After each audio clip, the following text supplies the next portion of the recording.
Right now, beneath the streets of Pozzuoli, the numbers are telling a story no one wants to hear. Italy's National Institute of Geophysics and Volcanology has just released its yearly bulletin on Campi Flegrei, and the data confirms what residents already feel in their bones each morning. The ground is rising faster. The earthquakes are coming more often. And 2024 has delivered a grim escalation that even scientists did not fully anticipate. Is this the year the volcano wins? What does the data really show? And why are people throwing flowers into an empty harbor? The bulletin arrives like a verdict. Compiled by INGV's Vesuvian Observatory, it transforms months of tremors, fractured walls, and sleepless nights into charts and graphs that map the caldera's restless pulse. Over the past 12 months, seismic activity spiked to levels unseen in decades. Ground uplift accelerated beyond the already alarming pace, and the pattern that emerges is unmistakable. Campi Flegrei is not calming down. It is intensifying. But this was only the first warning. On a gray morning in late autumn, residents of Pozzuoli gathered at the waterfront with thousands of flowers. They tossed them into the dry dock, petals drifting down onto cracked concrete where fishing boats once floated. A banner stretched across the pier read, "Every flower is a root that has resisted." It was an act of defiance, a gesture of mourning, and a symbol of resilience all at once. The flowers were for the city itself, for the homes that shake at night, for the harbor that no longer touches the sea. The protest was quiet but heavy. Families stood in silence as the blossoms piled up in the empty basin. Some held children who had never seen the dock full of water. Others wept, remembering when this was a working court, alive with fishermen and ferries to the islands. The banner's message was clear. They are still here, still rooted, even as the earth beneath them rises and fractures. But symbols, no matter how powerful, cannot stop a volcano. And the flowers, beautiful as they were, changed nothing about the ground that continues to swell. What came next shocked even the scientists. The dry dock is not just a symbol. It is a physical record of what Brady seism has done to Pozzuoli. For nearly 2 decades, the ground has been rising at rates that vary from slow creep to alarming surge. The uplift has pushed seawater out of the harbor, leaving boats stranded on new land. Where waves once lapped against stone walls, grass now grows in the cracks. The dock sits exposed, its bollards rusted and useless, a monument to the volcano's relentless pressure from below. This transformation did not happen overnight. Since 2005, the caldera floor has risen approximately 148 centimeters at Rione Terra, the highest point of deformation. That is nearly the height of an average person. In 2024 alone, the ground rose by 30 centimeters, accelerating beyond the pace of previous years. The uplift is not uniform. It spreads outward from the center like ripples, tilting streets, cracking foundations, and forcing the sea to retreat. The dry dock is the most visible scar, but the damage runs deeper. Every meter of rise is a meter of stress fracturing through bedrock, generating earthquakes that rattle windows and nerves alike. And the signs were already spreading. History casts a long shadow in Pozzuoli. In March 1970, as the ground swelled and cracks appeared in walls, authorities made a decision that still echoes today. Army trucks rolled into Rione Terra, the ancient heart of the city, and soldiers went door to door. Families were given little time to pack. Some resisted, clinging to doorways as officers pulled them away. More than 500 homes were evacuated in a single day. The entrances were walled up, and Rione Terra became a ghost town. No eruption ever came. The volcano did not erupt, but the evacuees never returned. That forced evacuation broke something in the community. It shattered trust in official decisions and left a wound that has not healed. Today, Rione Terra is being renovated as a tourist attraction, a historical site where visitors walk through underground Roman streets and marvel at ancient architecture. But for those who were displaced, it is a reminder of what can be taken away in the name of precaution. The 1970 crisis peaked at 170 centimeters of uplift. The current crisis has already matched that figure. And this time, the memory of forced evacuations hangs over every new tremor, every new warning. Will they be ordered out again? And if they are, will it be for nothing? But the ground had one more secret. The INGV bulletin breaks the year into chapters. February stands out as the most violent. During that single month, seismic swarms battered the caldera with over 1,000 earthquakes. The largest reached magnitude 4.4, the strongest event recorded since the Brady seismic crisis of the 1980s. Buildings shook. Plaster fell from ceilings. Families rushed into the streets, some spending the night in cars or tents rather than risk another collapse. The swarms lasted for days, sometimes weeks, each tremor a reminder that the system beneath the caldera was fracturing under pressure. By the end of February, the ground had risen by nearly 3 centimeters in a month, the fastest rate in years. The acceleration triggered alarms. Scientists watched as the seismic graph spiked and flattened, a rhythm that suggested the caldera was adjusting to new pressures. But the adjustments came with a cost. Every earthquake was a crack in the rock, a new pathway for gas and heat to rise up. And the data showed no sign of slowing. October and November brought a renewed surge. Magnitude 3.3 events rattled the city, over 135 earthquakes in a single week in late October. The year was not winding down, it was escalating. What triggered this new phase? The answer is both simple and terrifying. Imagine inflating a balloon. As the air fills the space inside, the rubber stretches. Eventually, if you keep adding air, the balloon will burst. Campi Flegrei works the same way. Magma, gas, and superheated fluids push upward from the chamber roughly 3 to 4 kilometers below the surface. The pressure builds. The rock above stretches and fractures. Each fracture releases energy as an earthquake. The faster the pressure builds, the more frequent and intense the earthquakes become. Right now, the caldera is rising at approximately 2.5 centimeters per month. That may sound small, but it is relentless. Every millimeter of uplift translates into stress. Every stress point is a potential fracture. And every fracture is a tremor felt in living rooms, schools, and hospitals across Pozzuoli. The process is mechanical, predictable in its physics, but unpredictable in its outcome. Scientists can measure the uplift, they can count the earthquakes, but they cannot say when the balloon will burst or if it will deflate slowly instead. In November, the data told a clear story.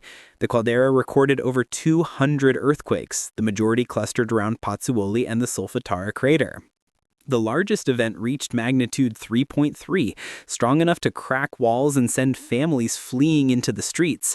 The earthquakes were shallow, most occurring at depths of 2 to 3 kilometers. Shallow quakes are felt more intensely than deep ones. They rattle homes with a sharp jolt, the kind that wakes you at night and keeps you awake long after the shaking stops. November also marked the continuation of daily seismic activity. Earthquakes became routine.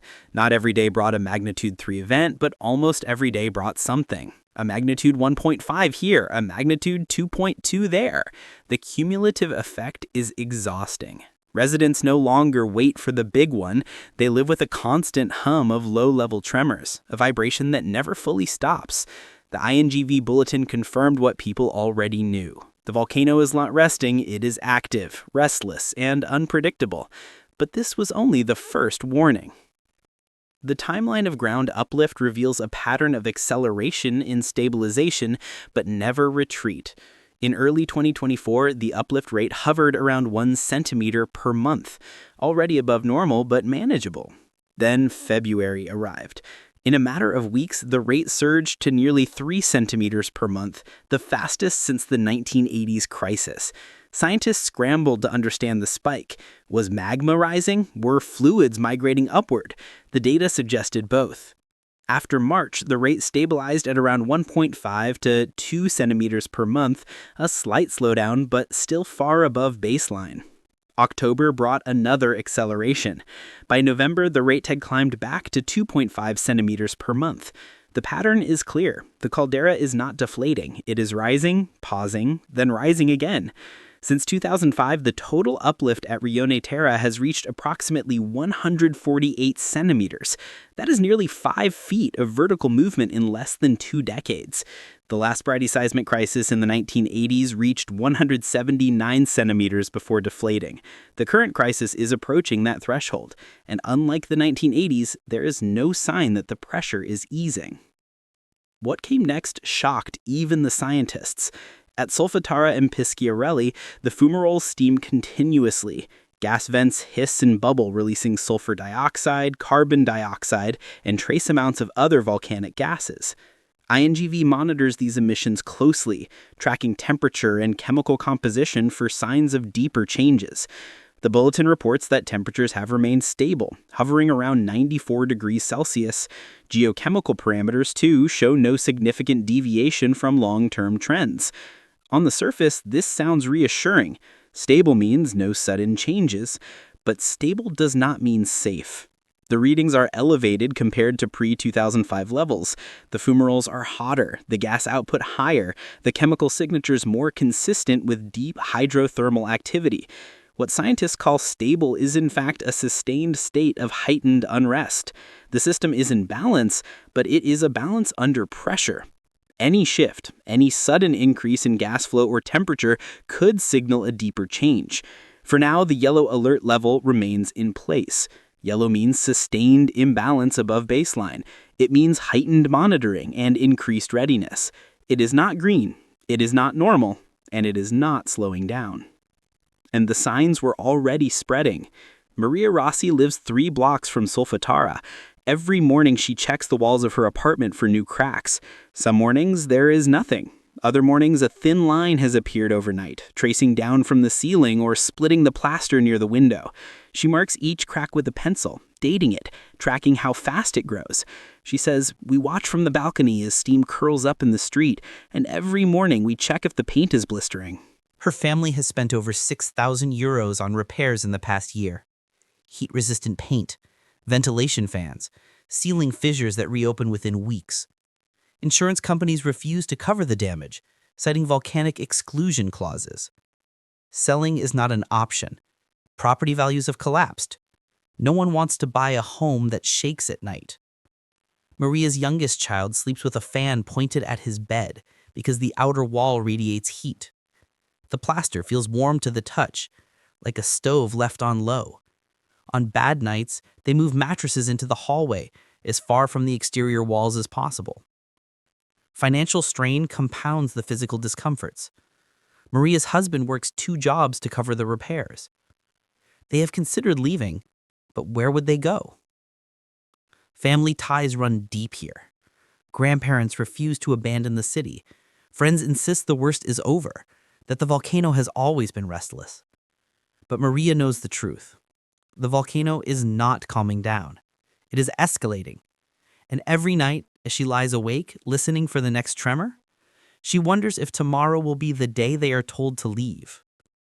But the ground had one more secret. The earthquake risk extends beyond the caldera itself. Naples, just 15 kilometers to the east, is home to over 900,000 people. Many of the city's buildings are old, constructed before modern seismic codes. A magnitude 5.1 earthquake, the maximum scientists consider possible in the system, would cause widespread damage. Walls would collapse, infrastructure would fail, hospitals, schools, and bridges could suffer catastrophic structural failure. And this risk exists even without a volcanic eruption. The earthquakes alone, if they continue to intensify, pose a direct threat to millions of lives. Studies published in Nature Communications in late 2024 assessed the seismic hazard for Campi Flegrei. Researchers analyzed fault lines, stress distributions, and historical rupture patterns. Their conclusion? Events in the magnitude 4.5 to 5.1 range are not only possible, but increasingly likely as the uplift continues. The shallow depth of these quakes amplifies their destructive potential. A magnitude 5.1 earthquake at 3 kilometers depth will shake the surface far more violently than a deeper event of the same magnitude. For Naples and Pozzuoli, the risk is immediate and real. What triggered this new phase? In recent months, major earthquakes have struck across the globe. Japan, Alaska, Taiwan, and Kamchatka have all recorded significant seismic events. Some researchers have raised the question, could there be a connection? Are global tectonic shifts influencing localized volcanic systems like Campi Flegrei? The answer is uncertain. While large earthquakes can trigger distant volcanic activity through stress transfer, the evidence for a direct link to Campi Flegrei is speculative. The caldera's unrest predates these global events. Its escalation is driven by internal pressures, not external seismic triggers. But the question lingers. In a world of interconnected tectonic plates, nothing happens in isolation. Scientists remain cautious. Without clear precursors, predicting an eruption is impossible. The data shows escalation, but escalation can continue for years, even decades, without leading to an eruption. The 1970s and 1980s crises both ended in deflation, not eruption. But those crises did not reach the levels of sustained pressure now recorded. The current seismic episode is longer, more intense, and more unpredictable than its predecessors. And that unpredictability is the core of the danger. December is not yet over. The year-end bulletin captures data through late November, but the caldera does not pause for calendars. Earthquakes continue. The ground continues to rise. Families continue to check their walls each morning, marking new cracks with pencil lines and dates. Civil protection officials monitor the data feeds, ready to escalate the alert level if conditions worsen. But no one knows what the coming weeks will bring. No one knows if January will bring deflation or further escalation. No one knows if the next swarm will be the one that forces evacuations. What scientists know is this. Campi Flegrei is in a state of sustained unrest. Ground uplift has reached levels comparable to past crises. Seismic activity has intensified throughout 2024, with February and October marking peaks of extraordinary violence. Temperature and gas emissions remain elevated, signaling deep hydrothermal activity. The structural vulnerability of Naples and surrounding towns means that even moderate earthquakes pose a catastrophic risk. And the yellow alert level, maintained since 2012, reflects a system that is out of balance and shows no sign of returning to normal. What remains unknown is far more troubling. Scientists cannot predict if or when an eruption will occur. They cannot say whether the current escalation will continue or plateau. They cannot guarantee that the next magnitude 4 or 5 earthquake will not trigger cascading failures across the region. They can measure, they can monitor, they can warn, but they cannot stop the volcano. And they cannot tell 500,000 people living on top of Campi Flegrei what comes next. The flowers thrown into the empty dock are still there, wilting on the concrete. The banner has faded in the rain, but the message endures. Every flower is a root that has resisted. The people of Pozzuoli are still here. They wake each morning, check their walls, and go about their lives. But beneath their feet, the volcano continues to breathe. And with every breath, the ground rises a little higher. How long can the roots hold?